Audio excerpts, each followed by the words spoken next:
नहीं रहे कि खेल क्या है। मैं ज़्यादा कुछ नहीं कहूँगा, बस अपनी ओर से बहुत सा जिला अम्बेडकर को श्रद्धांजलि अर्पित करता हूँ और जो हमारे युवा मुद्दे हमारे बैठने के पीछे लगे मैं उनका समर्थन करता हूँ। हमें जनता के बीच में जाना होगा। मेरा अपना अनुभव ये कहता है कि हम मीटिंग को हम करते हैं, हम मीटिंग करते हैं, लेकिन जनता के अंदर दिल्ली के अंदर या पूरे देश के अंदर जब तक हम डोर टू डोर नहीं जाएंगे अपने समाधान को लेकर, हमारी लड़ाई अधूरी है। बहुत बहुत शुक्रिया, बहुत बहुत धन्यवाद। नमस्कार, हम हैं नई दिल्ली के कॉन्स्टिट्यूशन क्लब ऑफ इंडिया में और हमारे साथ हैं एक्स निगम पार्षद जी जो कि आम आदमी पार्टी से रह चुके हैं। अब इनकी वाइफ जो है वो है निगम पार्षद।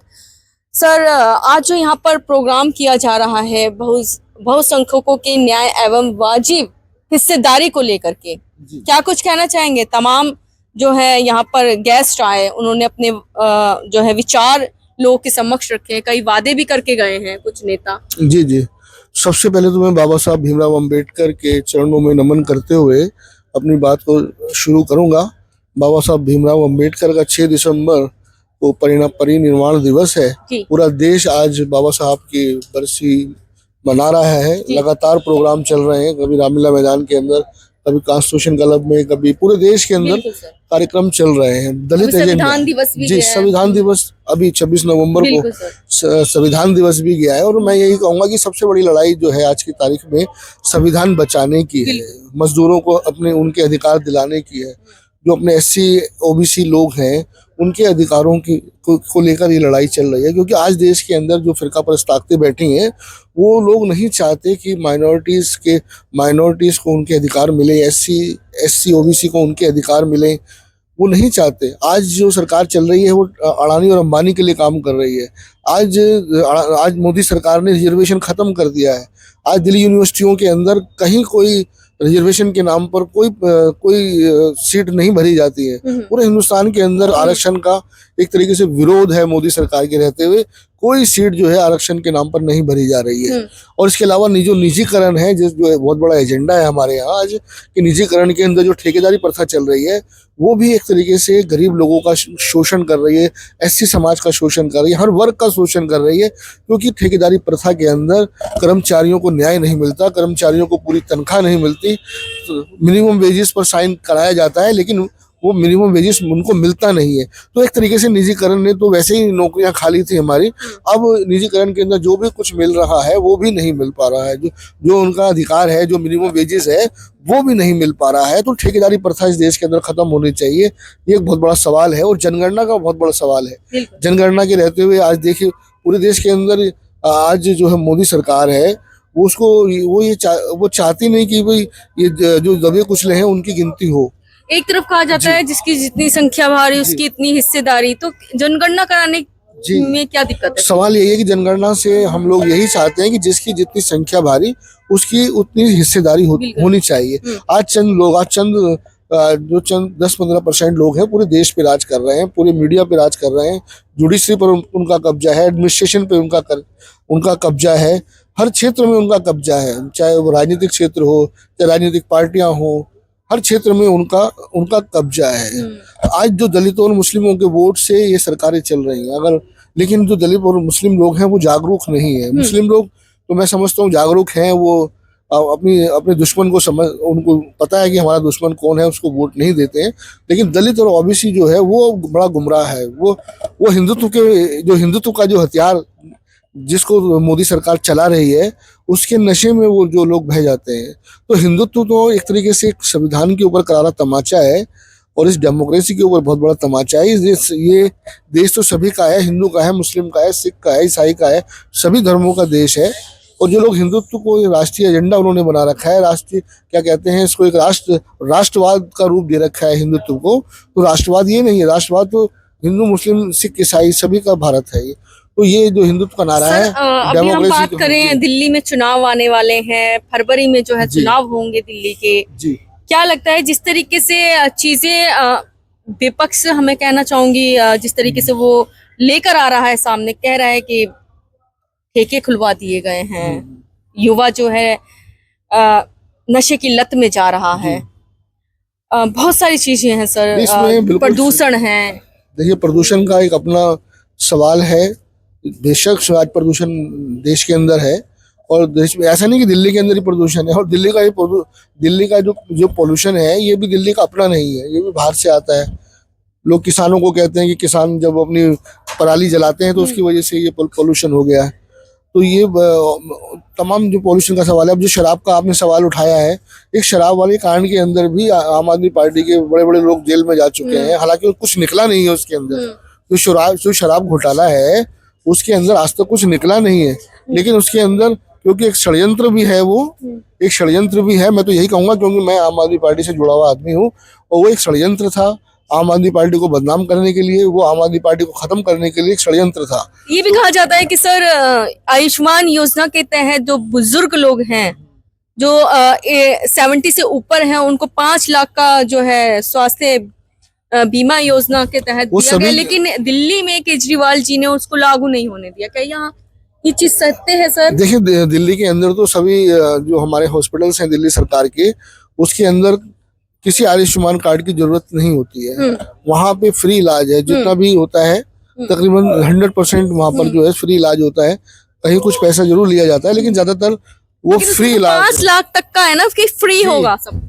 देखिए, मैंने कहा कि हमारे यहाँ दिल्ली सरकार की जो आयुष्मान योजना है, मेरे को इसके बारे में इतना मालूम नहीं है, लेकिन आयुष्मान योजना हो या, लेकिन दिल्ली सरकार अपने स्तर पर काम कर रही है। 5 लाख से 5 लाख का 5 करोड़ तक का इलाज कर रही है। वो 5 लाख की मतलब आप ये कहना चाह रहे हैं दिल्ली सरकार जो है बेहतर इलाज दे रही है? बिल्कुल, 5 लाख रुपए की बात कर रहे हैं हम लोग। तो लेकिन ये चीजें फिर क्यों बोली जाती हैं सर? ये बोली जाती है, ये सब उनका एजेंडा है। लोग चाहते हैं कि भाई आयुष्मान योजना लागू हो जाए, तो उनका भी कुछ, क्योंकि विपक्ष के पास कुछ है नहीं ना, अब वो आयुष्मान योजना लेके घूम रहे हैं, तो कर लो लागू। हमने तो रोका नहीं है, लेकिन हमारे यहाँ 5 लाख सरकार लागू करेगी। हमारे यहाँ तो वैसे ही 5 लाख से ज्यादा का केस फ्री होता है।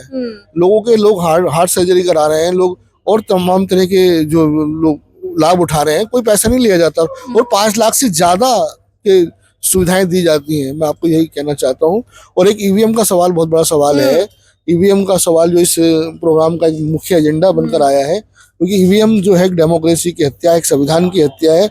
लोग कह रहे हैं कि भाई इस ईवीएम जो है न्याय नहीं कर रहा है, लोग वोट कहीं डालते हैं, जाता कहीं है, तो ये बहुत बड़ा प्रश्नवाचक है। लेकिन ये भी कहा जाता है जहाँ उन लोगों की सरकारें बन जाती हैं जो इस चीजों को बोल रहा है कि ईवीएम बहुत बड़ा सवाल खड़ा कर रहा है कि ईवीएम में घोटाला है, लेकिन अगर वो जीत जाते हैं तब घोटाले नहीं सामने आते। अब देखिए, मैं ये सवाल सर लगातार होता है। सवाल वो करते रहेंगे, लेकिन फिर भी ईवीएम में गड़बड़ी है। लोग कहीं करते हैं, कहीं नहीं करते। उनका अपना एजेंडा होता है। बॉम्बे को जिताना था, बॉम्बे में किया। झारखंड से कोई छोटा स्टेट है, वहां से कोई इतना उनको कोई दिक्कत नहीं है, तो इसलिए वहां झारखंड को जिता दिया। झारखंड में क्यों नहीं जीत गए वो लोग? तो सवाल यह है कि ईवीएम से घबरा क्यों रहे हैं? ईवीएम से क्यों चुनाव कराना चाहती है मोदी सरकार?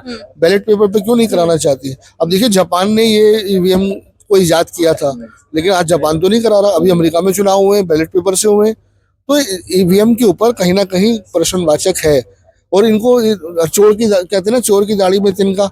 इनको लगता होगा कि भाई हम कुछ गड़बड़ कर रहे हैं, इसलिए वो बैलेट पेपर से नहीं करा रहे। अगर मोदी जी इतनी 56 इंच की छाती वाले हैं तो करा लें बैलेट पेपर पे, क्या दिक्कत है? सर बात करूं मैं, अभी फरवरी में चुनाव है, तो आप लोगों की तरफ से क्या कुछ रहेगा? देखिए, मोदी सरकार हारेगी। दिल्ली के अंदर मोदी सरकार, क्या जनता फिर से प्यार देगी आम आदमी पार्टी? बिल्कुल देगी, क्योंकि आम आदमी पार्टी ने काम किया दिल्ली के अंदर उनका एजेंडा है, जो उनका जो जितनी सुविधाएं उन्होंने दी है, ये लोग नहीं दे सकते। ये लोग चाहते हैं कि अरविंद केजरीवाल जी जेल गए, भ्रष्टाचार के उसमें जेल गए। अरे, आप किसी को भी भेज सकते हैं जेल में। मोदी जी तो चाहे किस्मत जी को भेज दें, मुख्यमंत्री की क्या औकात है? जब किसी को भेजना है, झूठे आरोपों में भेजना है, जिसके पास कोई आज तक कोई सबूत नहीं मिला, लेकिन इनकी डिक्टेटरशिप है, तानाशाही है, किसी को जेल भेज दें। मुख्यमंत्री, उनके सामने मुख्यमंत्री कुछ नहीं है। आज मुख्यमंत्री की ताकत तो उन्होंने खत्म कर दी है। फिर से विजय तिलक होगा क्या?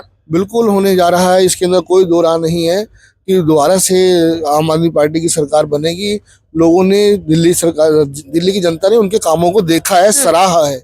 ये लोग नहीं दे सकते। आप कंपटीशन कर लें कामों से। अगर आप दिल्ली के अंदर मोदी सरकार बनाना चाहते हैं, तो आप कामों के ऊपर कंपटीशन करिए ना।